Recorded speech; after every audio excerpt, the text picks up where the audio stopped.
Court में याचिका लगा चुके हैं। याचिका लगाई गई है 7 दिन उनकी जो जमानत अवधि है उसे बढ़ाने को लेकर, क्योंकि 1 जून तक ही अंतरिम जमानत उनको मिली, लेकिन अरविंद केजरीवाल ने 7 दिन जमानत बढ़ाने की अपील कर दी है।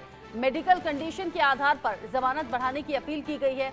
2 जून को अरविंद केजरीवाल को सरेंडर करना है, यानी कि 1 जून जब अंतरिम जमानत की जो डेट है वो खत्म हो जाएगी तो 2 जून उन्हें सरेंडर करना होगा। ऐसे में अरविंद केजरीवाल के जरिए ये कहा जा रहा है कि चूंकि अभी तो चुनाव प्रचार बहुत ज्यादा चल रहा है, चुनाव प्रचार में वो बिजी हैं, लेकिन कुछ सीरियस कंडीशन ऐसी है। आतिशी कल कहते हुए नजर आई थी कि 7 किलो उनका वजन घट गया है और इसीलिए हो सकता है कोई गंभीर बीमारी हो और मेडिकल चेकअप के लिए 7 दिन और चाहिए।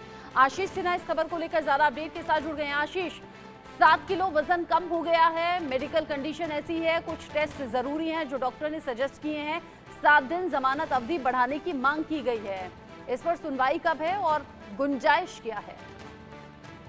देखिए, दरअसल आज अरविंद केजरीवाल की तरफ से सुप्रीम कोर्ट में उनकी अर्जी पर जल्द सुनवाई की मांग की जा सकती है। अरविंद केजरीवाल ने जो अर्जी दाखिल की है, पहली बात उसमें ये कही है कि 7 दिनों के लिए उनकी जो अंतरिम जमानत है वो स्वास्थ्य के आधार पर बढ़ाई जाए।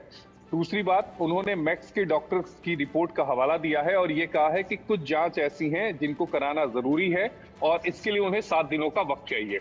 तीसरी अहम बात, उन्होंने ये भी कहा कि उन्होंने किसी भी सुप्रीम कोर्ट की जमानत की शर्तों का उल्लंघन नहीं किया। चौथी अहम बात, इस समय अरविंद केजरीवाल जो हैं वो पंजाब में है। पंजाब में 1 जून को वोटिंग होनी है, लिहाजा वो तब तक वहां पर बिजी रहेंगे और जैसे ही वो वापस दिल्ली आते हैं तो उसके बाद वो अपनी जांच कराएंगे। पांचवा, उन्होंने कहा कि भविष्य में उन्हें कोई परेशानी ना हो क्योंकि उन्हें वापस जेल में जाना है, इसलिए वो पूरी तरह से अपने आप को मेडिकल रूप से फिट करना चाहते हैं। ये 5 अहम बातें कही गई हैं। अब हम आते हैं ईडी की तरफ से। मुझे नहीं लगता कि ईडी इस अंतरिम जमानत बढ़ाने को लेकर इतनी जल्दी सहमति जताएगी। दूसरी अहम बात, ईडी ये साफ कहेगी कि जब जमानत 1 जून तक मिली थी, केवल चुनाव प्रचार के लिए मिली थी, तो फिर आखिर ये अंतरिम जमानत क्यों बढ़वाना चाहते हैं। तीसरी अहम बात, अगर स्वास्थ्य संबंधी परेशानियां इतनी ही हैं तो फिर चुनाव प्रचार में जाने की जरूरत क्यों आन पड़ी।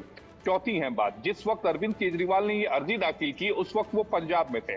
पांचवी अहम बात, अगर अरविंद केजरीवाल चाहते तो वो पंजाब में चुनाव पे ना जाकर वो अपने स्वास्थ्य की जांच करा सकते थे।